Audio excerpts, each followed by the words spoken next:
এখানে সার্চ করবেন হচ্ছে রেল রেল সেবা। এই যে রেল সেবা অ্যাপসি দেখবেন, এটা দেখার প্রথমে দেখবেন এই রেল সেবা অ্যাপটা আপনারা ইনস্টল করবেন, কিন্তু আমি এখানে ইনস্টল করা আছে ওই জন্য ওপেন দেখাচ্ছে। এরপর আপনারা যে এখান দিয়ে আপনাকে লগ ইন করতে হবে বা রেজিস্টার করতে হবে। আপনি আগে অ্যাকাউন্ট থাকে তাহলে লগ ইন করবেন, যদি না থাকে তাহলে আপনারা এখানে রেজিস্টার করবেন। রেজিস্টার মানে হচ্ছে নতুনভাবে করা, ঠিক আছে। এখন আমি হচ্ছে কি রেজিস্ট্রেশনে সেটাতে আমি বাটনটা ক্লিক করবো যেন আপনারা সে ধাপে ধাপে সব কিছু দেখেন। আমি রেজিস্ট্রেশনে ক্লিক করে দিলাম। ক্লিক করে দেওয়ার পর এখানে দেখা যাচ্ছে, দেখেন আপনার হচ্ছে মোবাইল নাম্বারটা দিতে বলছে, আপনার নাম্বারটা দিয়ে দিবেন। এখানে আপনার হচ্ছে একটা এনআইডি দিতে বলতেছে। এখানে আপনারা যাদের এনআইডি আছে তাদের এনআইডি দিয়ে করতে পারবেন, আর যারা হচ্ছে কি যাদের জন্ম নিবন্ধন আর যাদের জন্ম নিবন্ধন আছে তারাও সেটা করতে পারবেন। এবং যাদের হচ্ছে আপনারা যে পাসপোর্ট আছে এখানে দেখা যাচ্ছে, দেখেন সাবমিট ডাটা, যাদের পাসপোর্ট আছে তারাও কিন্তু সেটা পাসপোর্ট দিয়েও আপনারা এই কাজটা সম্পূর্ণ করতে পারবেন বা রেজিস্ট্রেশনটা করতে পারবেন। আমি তো হচ্ছে একটা এনআইডি দিয়ে করবো, তাহলে আমি এনআইডি নাম্বারটা আমি এখানে ক্লিক করতেছি। আমি সেটা এরপর হচ্ছে তারিখটা আমি দিয়ে দেবো, এনআইডি কার্ডের যে জন্ম তারিখ সেটা একটু দিয়ে দেবো যেন এক্স্যাক্টলি সেটা হয়। এবং আই এম নট রোবট, মানে এটা হচ্ছে এটা আপনাকে টিক চিহ্ন দিতে হবে। দেওয়ার পর আপনাকে এখানে ভেরিফাই করতে হবে। ভেরিফাই করার পর এখানে মোটামুটি এখানে দেখাচ্ছে একটা পাসওয়ার্ড দিতে হবে, যে আপনার এখানে যখন একটা পাসওয়ার্ড দিয়ে দেবেন, পাসওয়ার্ড দেওয়া সম্পূর্ণ হয়ে যাবে, সেটা আবার দিতে হবে, কনফার্ম করতে হবে। কনফার্ম করার পর আপনারা সেখানে একটা ইমেল দিতে হবে যেখানে সব কিছু SMS বা কোনো কিছু যাবে ওই জন্য।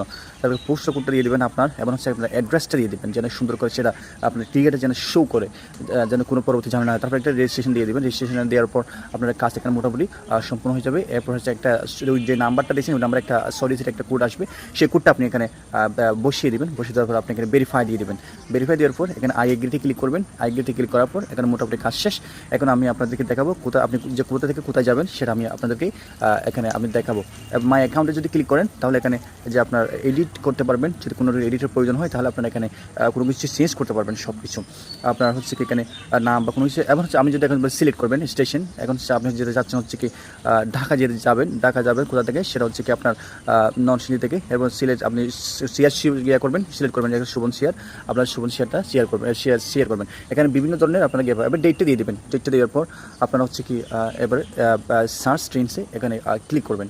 এখানে ক্লিক করার পর দেখা যাচ্ছে এখানে কি সুন্দর করে এখানে দেখা যাচ্ছে কারা কারা এখানে টিকিট কাটছে বা কাটে নাই বা কোন ট্রেনে কী আছে সব কিছু এখানে দেখা যাচ্ছে। দেখেন স্নিগ্ধা কিন্তু 133টা, মানে 133 টাকা, সেটা কিন্তু কোনো সিট নাই, জিরো দেখাচ্ছে নিচে, দেখেন একদম নিচেরটাতে জিরো দেখাচ্ছে, মানে এখানে কোনো সিট নাই।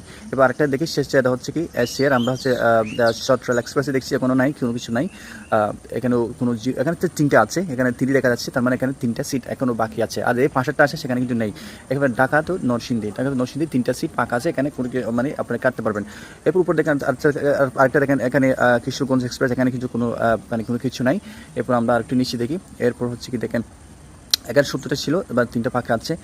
এরপর আমি আপনাদেরকে দেখাই কীভাবে খাটবেন বা কীভাবে কী করবেন, সেটা হচ্ছে এখানে একটা আছে মহানগর এক্সপ্রেস, সেখানেও 3টা দেখা যাচ্ছে। আপনারা মানে যেখানে 3 দেখা যাবে বা 0 দেখা যাবে না সেখানে আপনারা এখানে দেখাতে পারেন। তো আমরা এটা একটু কেটে দেখি। এবার দেখেন প্রথমে দেখি সিলেক্ট কোচ মানে হচ্ছে খ গ এরকম থাকে, এগুলো হচ্ছে গিয়ে মানে যেগুলো সবুজ হয়ে গেছে, যেগুলো হচ্ছে আপনার হলুদ হয়ে গেছে, এগুলো সব এগুলো সব পূরণ হয়ে গেছে।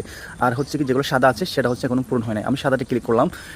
মানে এরপর হচ্ছে যে চেয়ার, আপনি যে বাটনটা মানে খ শাখায় বা শাখায় যে চেয়ারগুলো খালি আছে সেগুলো সাদা দেখাবে। দেখেন এগুলো হচ্ছে ওয়াশরুমের পাশে থাকে এই সিটগুলো। আমি এখানে কোনো একটা কাটবেন, কাটার পর সবুজ হয়ে যাবে। সবুজ হওয়ার পর এটা হচ্ছে আমি যে বলেন সিলেক্ট কোচ, সেটা হচ্ছে আপনার মানে খ এরকম, এটা হচ্ছে আপনার কাটছে এটা, মানে এটা হচ্ছে কি এটা কাটার পর আপনারা নিচে যাবেন। সিটি ক্লিক করার পর নিচে যাওয়ার পর আপনার এখানে পার্সেস কন্টিনিউ পার্সেস সেটা ক্লিক করবেন। ক্লিক করার পর আপনার এখানে একটা ওটিপি যাবে, সেটা আসলে ঠিক আছে কিনা। ওটিপি যাওয়ার পর আপনার এখানে ভেরিফাই করতে হবে। হ্যাঁ, এটা আমি কোডটা দিয়ে দিচ্ছি। দেওয়ার পর দেখেন ভেরিফাই হয়ে যাবে। এরপর আপনার নিচে যেতে হবে, আপনার 4 মিনিটের মধ্যে আপনাকে কাটতে হবে। মানে আপনি যদি অ্যাডাল্ট হন বা কোনো কিছু হন সেটা সিলেক্ট করতে হবে। বা আপনি যে অ্যাডাল্ট সবসময় কাটবেন, চাইল্ডটা হবে না, আপনি অ্যাডাল্ট দিবেন। এখন হচ্ছে 3 মিনিট বা 4 মিনিটের ভিতরে আপনাকে সেটা কমপ্লিট করতে হবে, না হলে সেটা আবার সাদা হয়ে যাবে। তাহলে এবার আপনাকে আমি বিকাশে কীভাবে পেমেন্ট করে সেটা আমি আপনাদেরকে দেখাবো। দেখেন প্রসিড নামের একটা অপশন আছে, সেখানে আপনারা ক্লিক করবেন। সেখানে ক্লিক করার পর আপনার এখানে মোটামুটি সব দেখাচ্ছে কী দিয়েছেন বা কত টাকা কাটবে, কী করবে সে সবগুলো আছে। এখানে সব অপশন আছে, বিকাশ, নগদ, রকেট এবং হচ্ছে কি ভিসা কার্ড, যে কোনো কিছু দিয়ে আপনি কাটতে পারবেন। তো আমি কাটবো হচ্ছে বিকাশ দিয়ে কাটবো, ওই জন্য আমি বিকাশ সিলেক্ট করলাম। এরপর হচ্ছে আমি প্রসেস পেমেন্টে ক্লিক করলাম। ক্লিক করার পর এখানে দেখেন মানে আমাকে বলতেছে কত টাকা কাটবে সেটা, এখানে আমি ক্লিক করলাম। ক্লিক করার পর দেখেন এখানে আমাকে বিকাশ নাম্বারটা দিতে হবে। বিকাশ নাম্বারটা দেওয়ার পর আমি এখানে কনফার্ম দিয়ে দিলাম। কনফার্ম দিয়ে আমার পিন কোডটা দিতে হবে। এখানে পিন কোডটা একটা ভেরিফিকেশন কোড আসবে, আপনার যে বিকাশ নাম্বার আছে সেই বিকাশ নাম্বার একটা ভেরিফিকেশন কোড আসবে, সেটা এখানে ক্লিক করতে হবে, মানে বসাতে হবে। এখন আমি সেটা বসাই দিলাম। কনফার্ম দেওয়ার পর এখানে আপনার পিনটা দিলে আপনার মোটামুটি কাজ এখানে সম্পূর্ণ হয়ে যাবে, বা আপনার একটা কার্ডটা আপনার আন্ডার চলে আসবে। এই দেখেন কনগ্রাচুলেশন, আপনার টিকিট কাটা সম্পূর্ণ হয়েছে। আপনি যদি ভিউ টিকিটে ক্লিক করেন তাহলে আপনার হচ্ছে কি এই যে টিকিটটা দেখা যাবে। এখন হচ্ছে কি আপনি ডাউনলোড টিকিট সেটাতে ক্লিক করলে আপনি মোটামুটি যে এখানে যে আছে ড্রাইভ সেটাতে ক্লিক করবেন। ক্লিক করার পর আপনার মোটামুটি এখানটা যে দেখেন ডাউনলোড হয়ে গেছে এই টিকিটটা। এটা দিয়ে আপনি যখন যে কোনো জায়গায় কী করতে পারবেন, ট্রাভেল করতে পারবেন। যে জায়গায় আসবে আপনি যদি ওনাকে যদি দেখেন তাহলে মোবাইল থেকে দেখেন, বা আপনি যদি সেটা বের করে নেন তাহলে সেক্ষেত্রে আপনি এটা দেখালে আপনার কোনো সমস্যা হবে না। পৃথিবীর যে কোনো প্রান্তে বা আপনি যে